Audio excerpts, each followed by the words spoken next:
47. Mainly clear skies. Tomorrow, highs level off around 71. Hear weather twice an hour or online anytime at DeWittDailyNews.com. Right now, it's 61 degrees. This is the sound of corn pests wreaking havoc on your crops. This is the sound of a channel field protected by Bayer's trait technology. With the RNAi technology of Smart Stacks Pro, the all-in corn rootworm fighter, and VT4 Pro, Bayer's widest spectrum of defense, you can stay one step ahead of ever-changing pest pressure. Find the right corn trait for your fields at channel.com/corn traits. Read and follow pesticide label directions, grain marketing, and other stewardship practices. Scott Baum here from Baum Chevrolet Buick in Clinton. Search our big selection of pre-owned cars and trucks by clicking our icon at DeWittDailyNews.com.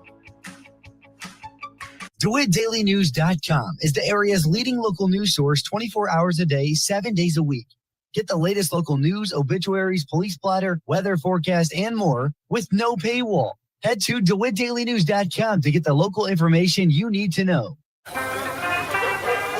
Hey, what's cooking? Hey, Jim. What do you think of the selection? Yeah, well, having a great selection is super important. It's how you stand out. And by broadly accessing the industry's latest genetics and traits, we only recommend the best for your fields. Great. But I was talking about the burgers and dogs. Oh, yeah, those too. Talk to your local Cropland retail seed expert today. Cropland Seed, anything but typical. MR Systems Wireless is your local internet provider for Clinton and surrounding area. They have the products you want and the local service you deserve. MR Systems Wireless Internet service for home or business includes unlimited data, unlimited streaming, and unlimited calling. Plans start at just $48 a month and get a free Roku 4 lease with our media packages. Get the speed you need with MR Systems Wireless. Call them at 935-2100. That's 935-2100 for MR Systems Wireless. Now you can listen to WHOW on any Amazon Alexa-enabled device. There are 3 easy steps. Step 1. Download the free Alexa app by going to the App Store on your mobile device. Step 2. Enable our skill by going to the menu, select Skills, then find WHOW, open the skill. Step 3. Activate the skill by saying, Alexa, play WHOW radio. That's all there is to it. And to stop the WHOW stream, just say, Alexa, stop. WHOW, now on the Amazon Alexa app. Your friend in Central Illinois, WHOW. Top of the morning. Thanks for being with us. I'm your host today, Seth Lawrence. The WHOW Morning Show streams to Facebook and YouTube, brought to you by Peterson Insurance, your Pekin Insurance agent in Clinton. My guest in studio this morning is Heather Purdeu. She's the executive director of the Scovill Zoo in Decatur. How are you, Heather? I am doing well. How are you? Good. You're hanging on for dear life with this little guy in your hands. What do we have here? We have one of our ferrets. This is Fettuccine.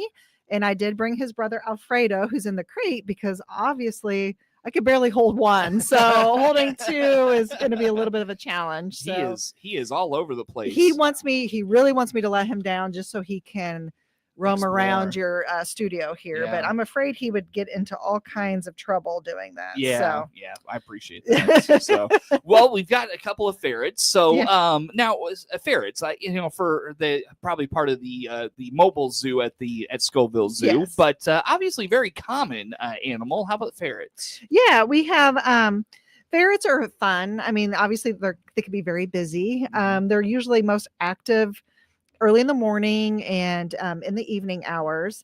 But they're really cool, like biology wise and physiology. I mean, they have a flexible spine, so you can, obviously kind of twist them around kind of like a snake, but they're made for that. So they can go into burrows. And so these guys are a domestic ferret, but they are domesticated from the European polecat. So that is their ancestor.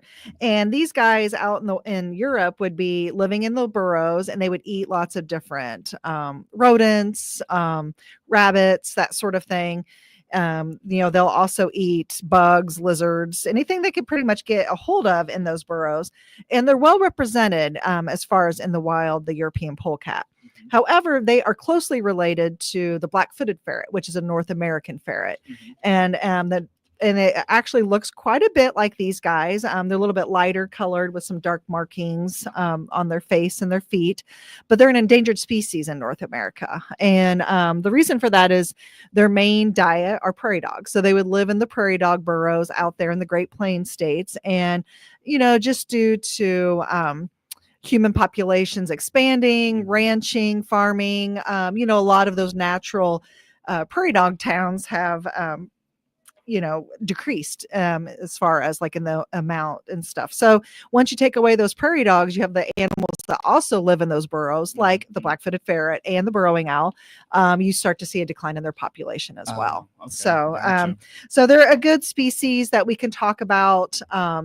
The black-footed ferret, the plight for those, but they're also a good species to talk about what makes a good pet.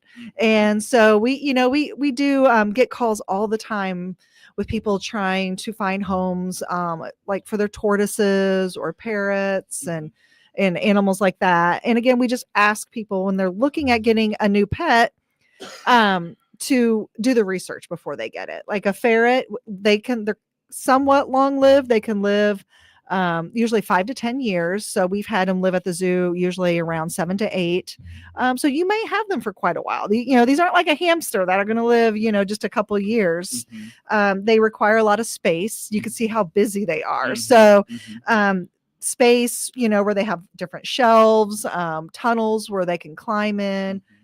These guys are really happy being together. So it's nice if you can have a couple of them. As far as feeding, they have ferret food, they sell in the pet stores and stuff. So that's not really too much of an issue. It's just mainly the space and the activity. They do kind of have an odor. Ferrets actually are descented. They have like these scent glands near their rear end, but they still have that musty smell. So people who do have them, you will kind of still have a little bit of a smell for them. I have a big dog. I walked in my house last night and I was like, smell like dog in here. Yeah. So used to that. But no, it's a couple great messaging points, with the conservation piece and then the responsible pet owning piece at the same time. So they make great ambassadors for that reason. And you can see these guys are just 4 months old. So he's probably even busier because he is still a young one. This would be like having a puppy at home right now. They will be really busy for a while and then they'll probably crash on the way back, back to the zoo.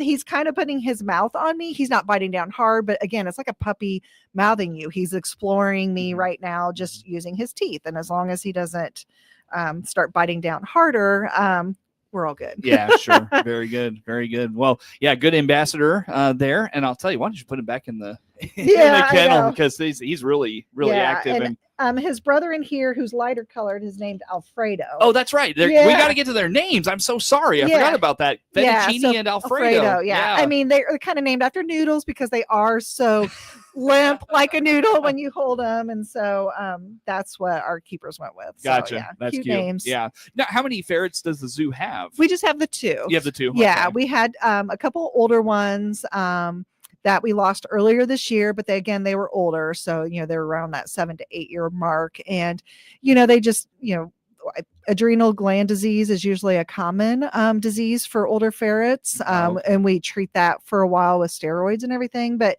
you get to a point, just like if you have pets at home, where you're kind of treating a disease, after a while, it gets to the point where it's like, okay, we need to make the decision to humanely euthanize them, which we had to, but we love having these guys for ambassadors. They're always popular. So we did acquire a couple more. There you go. Very good. Well, Heather, it's been a while since I've had you in. How's the summer going at the zoo, or how did the summer go, I guess? It has gone very well. We were kind of talking before we came on here, looking at the numbers. Our July was a little bit lower, but it was a hot July, if anybody remembers. And our August was actually better. I mean, we had those last few weeks here in August, the beautiful weather. It really just attests to, visitors coming out to the zoo. Obviously, they want to come out when it's beautiful out. The animals are usually more active. When it's super hot, some of the animals may get moved indoors. So it's really nice coming during these cool days. And I personally love it. I mean, I'm okay going out with a hoodie in the morning and then just having a t-shirt by the afternoon. So our summer, it's flown by. I mean, I remember opening and then now we're already gearing up, thinking about Boo at the Zoo. Yeah, so for sure. it just goes by really fast. How do the animals handle the heat? Do you have to take any special precautions for A anybody? lot of the animals, we provide ice, misters, fans. There's some animals like our guinea pigs. We actually move indoors to air condition. The mountain lions actually have air conditioning in their building, so they have had access a lot of the summer. And they do choose to go inside, but we give them that choice, so they're not sitting out in it. And, people seem to understand when it was 100 degrees outside, they were choosing to sit in the air conditioning. Sure. Gotcha. But for the most part, they all are able to adapt and acclimate to it pretty well. Yeah. Any camps or kids activities that went on this summer? We had all of our zoo camps. So we have a 1 day a week for those 5 to 6 year olds. And then we have the other camps that are week-long camps for the ages 7 up to 13. And those we fill every camp. Really? Throughout the year. Yeah. We have 6 weeks of camp and every camp is full. Yeah. And which is great. I mean, we love it. You have a new group of kids every week, and so it's always fun. We do a lot of different, they learn about, different concepts of either zoos or conservation or wildlife. And then they have their time out in the zoo as well. It's a really popular, and we have now parents, that say, yeah, I did this as a kid, and now they're sending their kids to the camp. So that's great. That's cool. And that's, the longevity of the programs. Exactly. Sure. Did you have a fundraiser over the summer? Am I remembering that right? We did a sip and stroll, and that was something new for us this year. And it went extremely well. It was an adult only event. It was a very casual, laid back. We just had a bar available. Adults could purchase the tickets to come in and do the train and the carousel. And I think they got 1 or 2 drink tickets. And then, of course, if they wanted to purchase more beverages, they could. And we had some snacks, and people loved it. I mean, they love bringing their families, but this was a chance for them to be able to walk around. Cause I have kids too. And when you go with kids, you're kind of at the mercy of the kids, how quickly you go through the exhibits and stuff. And they loved being able to kind of go a little bit slower and kind of observe some of the animals a little bit more and be able to come with a group of friends. It was a date night for some people. So they just love being outdoors and having that opportunity. Everyone was asking if we were going to do another one, and just with timing and scheduling this year, we were unable to do it, but we're hoping next year when we're making our calendar of events, we will be able to do 2 of them next year. Maybe like a spring and a summer one, or a fall one or something. Yeah. So we're looking at that to see, because how was weather for that? Oh, it was beautiful. I mean, it was hot during the day, and I guess it was warm, but they were coming in at 5. So as the evening went on, it did get cooler. So that was great. Yeah. I didn't mean to cut you off. You were about to say something. No, but in the fall, we also have like our Zoorific coming up, which we may talk about more later. So it's kind of, scheduling between all of our other events that we do throughout the year. But we everyone loved it, and we'll try to see what we can do for next year. Sure. Sounds good. Well, let's, on that note, Heather, where do folks go to learn about all things Scovill Zoo? And we'll come back and talk about the calendar of events and everything else. Where do they go, though? They can go to our Facebook page, our Instagram page, or we have our website at scovillzoo.com. Very good. Heather Purdeu is the executive director of the Scovill Zoo in Decatur. Our guest in studio. More to come with Heather on the morning show. WHOW.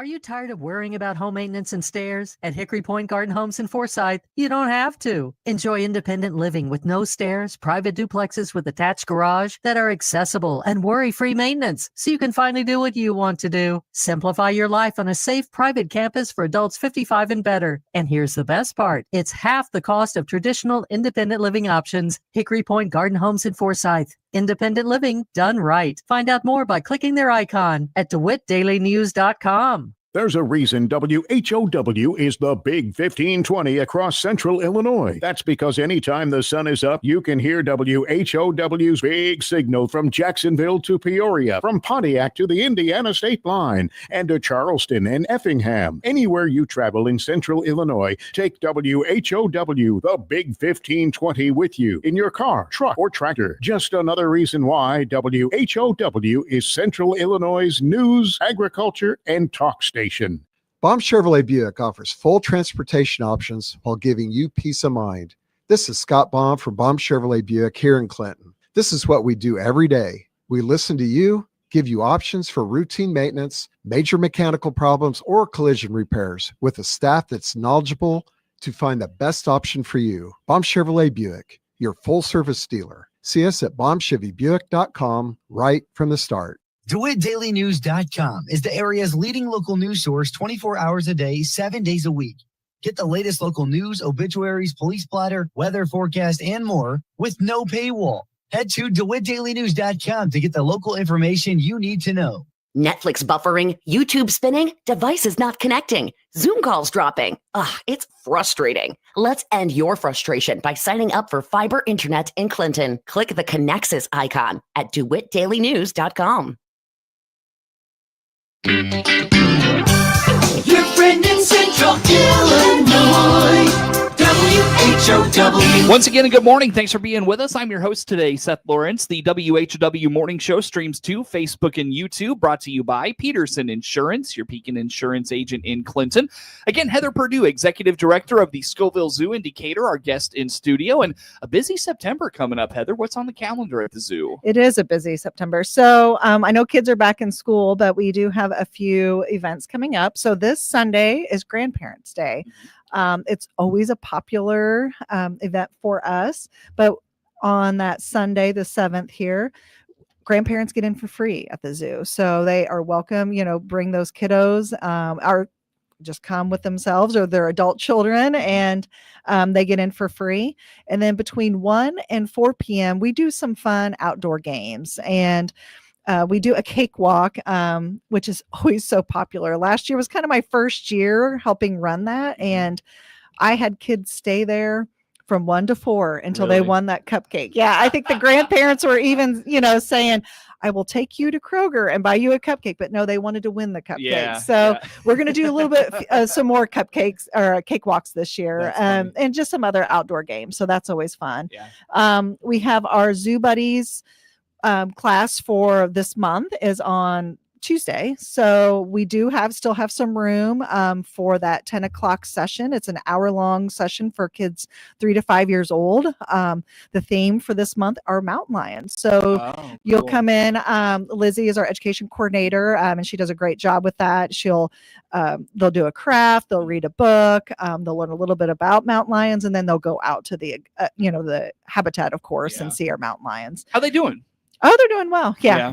I mean, I think they're happier because it is cooler now, but yeah, they're doing well. Getting accustomed to the exhibit. Yeah. And, it's taken a while, but I mean, that's to be expected. So, and then of course, our biggest event of the year is always our Zoorific evening on September 20th. So that is another adult only event. Tickets are on sale. You can go to our website or the Decatur Park District website and purchase those. It's $100 a ticket, and you will receive some free beverages for that evening, dinner.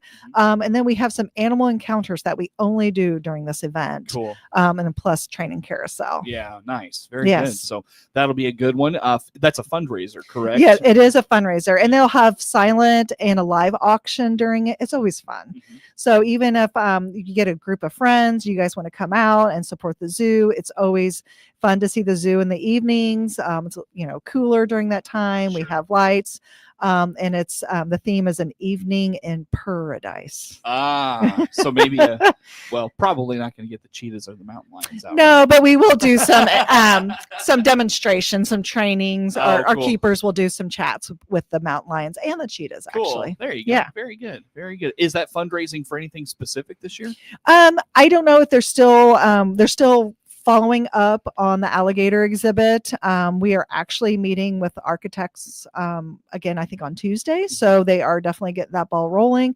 But, construction costs have changed a lot in the last few years. So we just want to make sure we're still on track. Yeah, very good. Very good. So, yeah, that Zoorific evening, a very popular one. So get those, still have tickets available? Oh, yes. Yeah, we still have tickets available. You're always welcome to call us at the zoo, too, at 217-421-7435. Sounds good. Sounds good. Of course, we're coming up on Halloween. I know it's right around the corner, and we've already been out and buying a few new decorations, but we have the mountain lions this year, and they should be able to be out, in the weather with the zoo. Some animals, depending on the weather, get moved in during that time. Sure. Mountain lions should be able to be acclimated. They probably actually will enjoy the cooler weather during that time. So we have a whole new little section that people will be welcome to walk down and see them. And so we need to get a few more lights and some decorations to just make sure we have all those nice Halloween. Do you put like lights in the various exhibits of like the wolves, the mountain lions, the cheetahs? A lot of them are going up towards,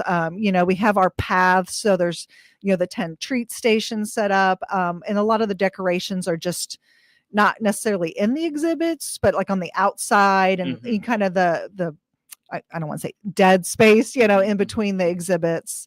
There may be some exhibits where we may be able to put like our mongoose. Sometimes, they can't tolerate real cold temperatures, and we've put some decorations in their exhibits before. Yeah. But we try to leave the animals out because we know people love to see the animals out as well. Yeah. Very good. Very good. Anything coming up September, October? I know it's getting kind of close to the end of the season. We do. It's not quite there yet, but. Right. Our last day that we're open, though, is October 13th, that Columbus Day. And we still have free admission on Thursdays. You can get into the zoo until 4:00 now during the week. And then grounds will close an hour later at 5. Yeah. And on weekends, you can get into the zoo until 5, and then our grounds will close at 6. So those fall hours. Yeah, we're into those fall hours now. Yeah. And you said a lot of times that's just because of volunteers and stuff. Volunteers, staff. We lose a lot of our high school and college students during that time, and then we just are honestly our visitors, we just don't have as many since school has started. A lot of the toddlers and stuff do seem to come out in the mornings, and then the afternoons seem to be slower. We're actually not going to be opening our concession Monday through Wednesdays just because we don't have enough people coming in, maybe purchasing food items and stuff. For us to pay our staff, to be in there as well. But those free admissions, we still have some group homes that come out, maybe some adults come out. I've seen a lot more, adult couples coming and walking around when it's nice and cool. So now you did all Alzheimer's walks, right? We do the dementia friendly walks. Yes. I'm sorry. On the first Monday of every month. So we just had the one on September Labor Day, but our last one of the season will be in October. October 6th. October 6th, yeah. And then between 1 and 3, anyone with dementia or their caretakers are welcome to come into the zoo for free. We do an animal presentation at 2:00 in our education center for them as well. How have those gone? They've been gone very well. I mean, I think the first year, was our, people just getting the word out about it, but we have a lot of homes that have, memory care assistance for their residents, and they have been able to bring some of their residents, and that has been great. I mean, it's, just getting them out, getting them outdoors, kind of talking with other people is just great. Sure. Very good. Sure. Well, Heather, as we kind of wrap up here for the morning, anything else on your agenda, the calendar, things you want to highlight this morning?